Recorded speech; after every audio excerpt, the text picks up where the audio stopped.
बहुत खतरे पे है उपासना।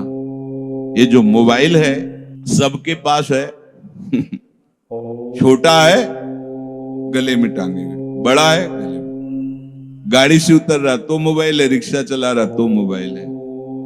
धन्य है कलयुग महाराज की चाल, सबके पास, घर घर कई, एक एक के पास कई, फुर्सत नहीं देगा वो, क्योंकि कलयुग में बहुत कम समय में भगवत प्राप्ति करने का प्रताप है।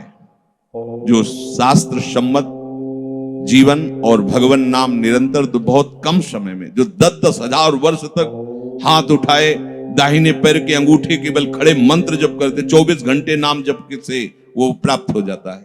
10,000 वर्ष वो 24 घंटे कलयुग में, पर 24 घंटे क्या 24 सेकंड भी का फुर्सत तुम्हें नहीं देगा वो।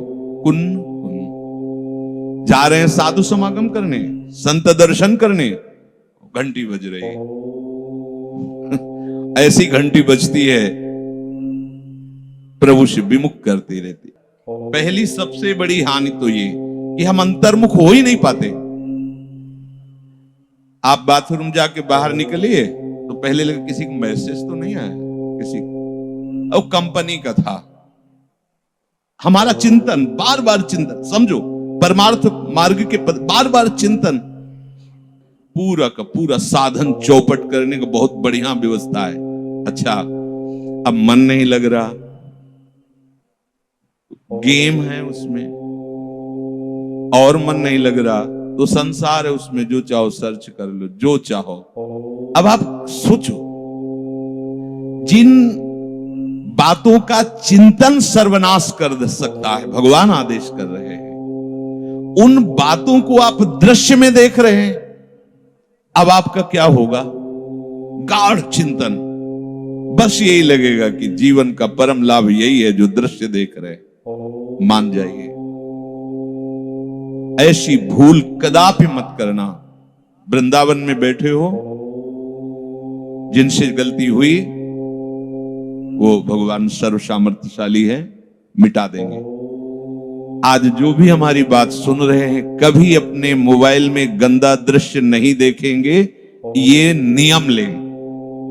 नियम का तात्पर्य होता शपथ पूर्वक उस बात को स्वीकार करना। ध्यान दीजिए, वृंदावन में हो, अगर नियम ले रहे हो और आप देखोगे तो बहुत बुरी दशा होगी आपकी, क्योंकि वो मार्ग ही बुरी दशा का है। एक नियम लो, मोबाइल से कोई भी शास्त्र विरुद्ध गंदा दृश्य हम नहीं देखेंगे। ले लिया?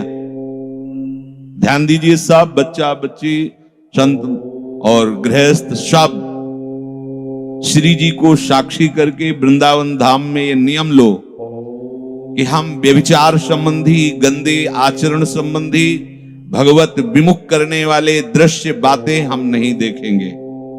ले लिया?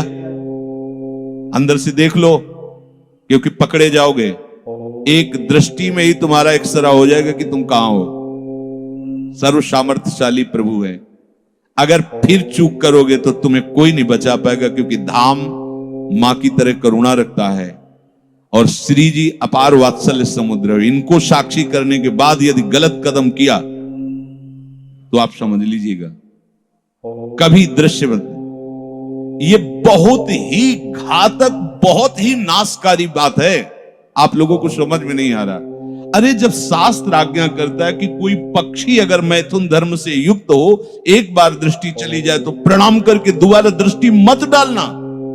जब मछली में कोई अंग प्रत्यंग नहीं दिखाई देते और उनकी क्रीड़ा को देखकर महर्षि सौभरी पतित हो गए, तो आप ऐसे दृश्यों को देखकर कहां पहुंच जाएंगे?